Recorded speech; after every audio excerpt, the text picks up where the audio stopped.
as we welcome Steve Prescott from REMAX Capital Properties this morning. Steve, how are you? Wonderful, thanks. It's a Friday. It sounds like you're a busy guy. You're going to be a busy guy. Yeah, coming it's up a busy, soon. busy year. Yeah, busy for sure. year with kids and travel and summer. But that's good. Keeps you out of trouble, absolutely. Steve. Gives me something to look forward to all That's the time. right. That's right. Obviously, we try to get you on about once a month, but it's been a little bit longer than that. So lots of things to talk about when it comes to the real estate market. And obviously, we are in the spring season. So talk to me a little bit about what's going on now. And then you wanted to talk about, kind of creating a strategy to maybe sell your current home and kind of what to look for in your new home, right? Yeah, for sure. So it has been a while. It seems like it's maybe over a month, but there's no doubt that we're definitely into our spring market right now, and we ramp up. The number of sales ramps up, the activity ramps up, and so everything's really going strong right now in our market. It's always traditionally the best time of our market, especially if you're in real estate, but also if you're actually going to be selling your property and buying. I think it's just it seems like the best properties become available at this point. So people that have a really great place know they really want to sell in the spring because they know they're going to get the most, the best dollar for their property. So we have really bumped up in the amount of sales. It's almost doubled. January was not bad. February went kind of way down. It was a pretty sluggish month. March picked up over double, and then I think we'll see the same in April, another strong month. So things are going well. Our average sales price is around $420,000 in Cheyenne right now. So obviously that's skewed by some that are, close to $1 million and then some that are, 150,000. Sure. So, but 420 is right where we are. On average sales price.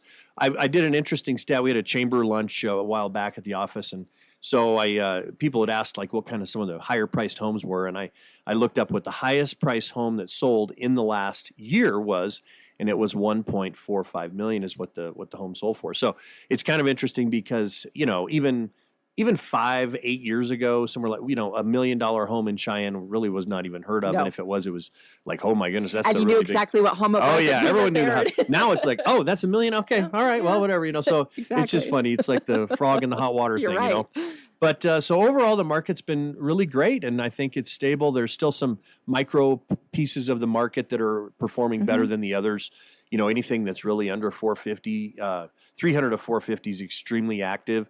So if you have a home in that range, you don't have to expect too much as far as the time on market for your home, and you can price a little more, stronger, Sure. a little better price for you as a seller, and hopefully get something right away to negotiate and get that sold. A little bit higher, there's some sluggish pieces in the market. Some of the new construction higher up can it's actually kind of a black hole, and I say that because it seems like it's anywhere from about 6 to 750. There's that price range is just, I don't know if it's the affordability piece is what I can bring everything to. Is it's just it's a little bit harder from an affordability standpoint. Folks that are paying $900 and that have some definite money to be able to do that, and then the folks that are it's more affordable, the 450, that's really good. So it's kind of that in between that's I think an affordability problem in Cheyenne. Sure. Some, but everything is still selling, and it just has to be priced really well right now in the market in that price range. You talked about time on the market. What's the average time you're seeing? Yeah, so right now it's showing 60 days is our average days on market, and that's so there's a little bit of a play with that because sometimes a strategy, if we have a home that's maybe not seems to have kind of dropped off, the activity's low, whatever. A lot of times we'll relist that as maybe we have a small price reduction. We relist it as a new listing to generate some more activity. So unfortunately, that resets the clock, and so I'd really love to know the legitimate days on market, but it's a little hard to tell. Our multi-list doesn't show that at this point. So. You talked about this is a great time to sell your home. And just the weather and just people want to kind of showcase their yard and how pretty it can be. That has a lot to probably do with it too, doesn't it? Oh, it does. And, it's kind of interesting though, as I'm driving around, it's still been very dry, obviously. And so there's some lawns that I'm kind of like, wow, it's not that coming back that quick yet. But yeah, no doubt that everything's starting to pop right now and green up, which is nice. I was down in Golden this last week, Golden, Colorado, and boy, all the trees are leafed out there. I mean, it looks really great. So we're probably 2-3 weeks behind them. Yeah, good. And of course, it's always easier to go to open houses when you don't have to track through the snow and the 5 feet of snow going through it. So that's nice too. Well, for sure. Yeah. Just I think everyone's spirit's a little bit higher when the weather gets a little bit nicer. So, all right. Well, let's talk about strategies to sell your current home and then kind of moving on to buy another. Yeah, so I wanted to talk about this because right now it's a very common topic that folks are, if they're Mm-hmm. really wanting to make a move, now seems to be the best time. They think, school's coming to an end, whatever. We got the summer coming up, we can get transitioned. And so it's very common right now for folks to move around. And so the contingency piece, it reminds me, and no offense to all the dentists out there, but no one really looks forward to going to the dentist. Mm-hmm. And no one really probably looks forward to this process of trying to sell your home and buy another home. Even though it can be exciting, you kind of have to grind through it. Mm-hmm. So there are there's only about 3 strategies to get through that. There's really 4, but the first one is, if you're able to afford it, buy the next house if you can buy the next home without selling your current home. Okay. Now that's absolutely the best strategy. Not everyone can do that Mm-hmm. because it costs it. You have to have a little bit better qualification to do that. Probably a lot lower debt. But that is the best world scenarios. If you can buy, you still get choice. You get some leverage to negotiate. You have timing available for you. And that's the ultimate, that's the way to do it. Sure. If you can do it. Now, Okay. not everyone can do that. Right.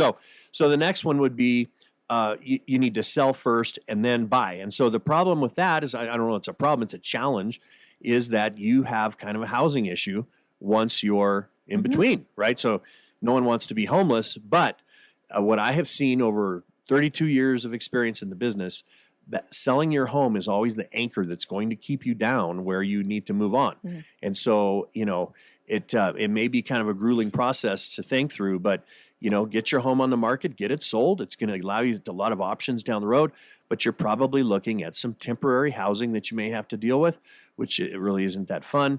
Storage of goods, which isn't really that fun. But ultimately, I think you'd probably be doing better from a price standpoint and timing. There's even a value with the stress that you go through in trying to time all of Yeah. it at the same. So if you can sell your house, move on to the next thing down the road, get it sold, then go shop for your next house. Okay. That's a pretty good strategy. But again, the housing in between is the challenge. Right. So the next one, which is probably the most common that we see, that just takes a lot of juggling. And again, it's the kind of that going to the dentist. And I really hate to point out the dentist. Maybe I should change that. Maybe it's like going to get a shot. No one likes to go get a shot, but you Yeah. have to go through it, right? I don't like But the it's dentist though either. yeah. So you have to go through this process of trying to sell and buy at the same Ooh. time. And so with that, you lose some things. And what you lose is really some leverage for negotiating, because a lot of sellers don't want to look at maybe a contingent offer. So the way you would have to structure that is maybe you go out looking a little bit and you find a couple options, maybe A, B, C kind of choices, and then you go, okay, one of these will work. Let's go ahead and get our home on the market. You put it on the market, and you see how that goes, and you're hoping that something comes in, but you're going to make that offer on that initial property. You're going to probably have to deal with kind of a kick-out clause, and in the real estate business, we call that a 72-hour contingency, Okay. which means that the seller may look at your offer, but they're going to want to continue to market it. And then if they get another acceptable offer and take another backup offer, then the original buyer is notified, and you have 72 hours to either remove your contingency or you have to back out of the transaction Right. because you can't make it work. So there are some risks involved with that. And sometimes the biggest risk is just being let down on what you really Yeah. set your heart on. Sure. And so a lot of different strategies there to go about. And you just have to pick the one that's going to work best for you. Yeah, absolutely. So that can be challenging. All right. And also, too, that's a main reason why you guys are around here, because you could lead folks in the right direction and what's going to maybe suit their scenario the best, right? Yeah, and I think it ultimately does boil down to your decision. Yeah. You just have to kind of weigh the pain and the payback of Yeah. what those two are going to be. Yeah. So Well, and I'm sure, like you said, that a big part of that is heartbreak. You have your heart set on something that you it's your dream home, and you have it in your head, and you're ready to go, and something like that happens, Right. and you just kind of have to deal with that. And but you've had clients that have dealt with that, but you move on, and you find yeah. something that works just as good, right? yeah, I mean, it's pretty interesting. Everyone's different, right? So some people it doesn't even bother. They're like, well, we got kicked out of that one. Let's go on to the next one. And it's just, for some people I think they envision, they just have a completely different vision of what a home is. Sure. And so some people are like, well, that one didn't work. We go to the next one. And their vision of a home is just a place where they live, Yeah. and it's just going to be okay. There's not a lot of maybe memories and things they really build into that or that they care about. So everyone's different, Yeah. but some people deal with it really well with just, being bumped out and moving on. Sure. But there's no doubt that if you can afford it, buy the property, then take your time to move out of the other one, get it prepared, come up with a great strategy.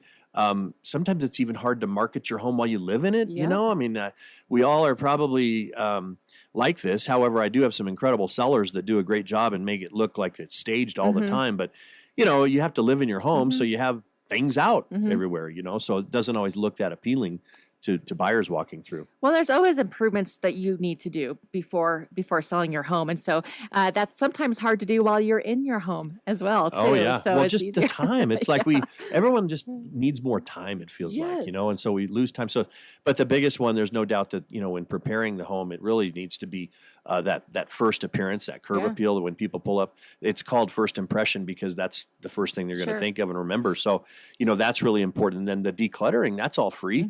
So it's just putting the things away and getting it in box it up, get it out of the way, and if you can. But so a few different strategies there. I thought it was really important right now because we're seeing a lot of contingent offers coming into the market right now. And I was just going to ask you about that too. You talked about that and how those work. And maybe if you're not familiar with that, that's a main reason too why you want to have a realtor on your side, because you guys are there to constantly be on top of that. Because obviously there's a timeline on those contingency offers. And if you don't really know what you're doing yourself, you guys there over at REMAX are going to step in and do what's best. Yeah, for sure. Just again, having that strategy is really helpful. Sure. And knowing how it's all going to play out and dealing with someone that's done it multiple times, because maybe you sell your home, every 8 to 10 years, something like that, but we're doing it, all the time. So you know what you're doing. That's the plan. We do as good as we can with, and just to continue to strive to be better. Yeah, absolutely. All right. Well, Steve, give us the phone number over there at REMAX. If folks maybe want to get a hold of you or any of your agents over there just to kind of chat or anything that we talked about today. Yeah, sure. It's 307-635-0303. And then our website is CheyenneHomestore.com.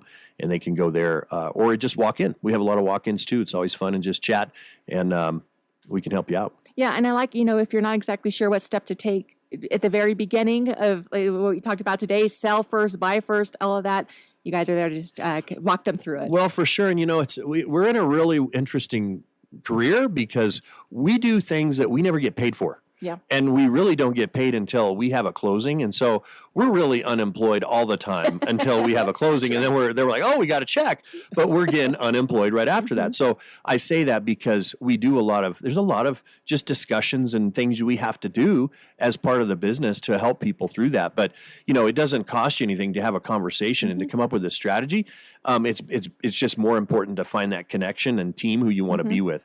And so happy to talk about that with anyone, and it doesn't cost you a dime. Perfect. All right. Phone number one more time, Steve. Yeah, 307-635-0303. All right, Steve. Well, as always, it's a pleasure chatting with you. Thanks for coming in. We'll do it again next month. Yeah, right? thank you, and have a great weekend, and thanks for the opportunity. I see the sun coming out, so I'm going to enjoy that sun hopefully There a little we bit go. today, right? Yeah. All right. Thanks, Steve. All right, Steve, with us more Cheyenne today, and your weather forecast is next.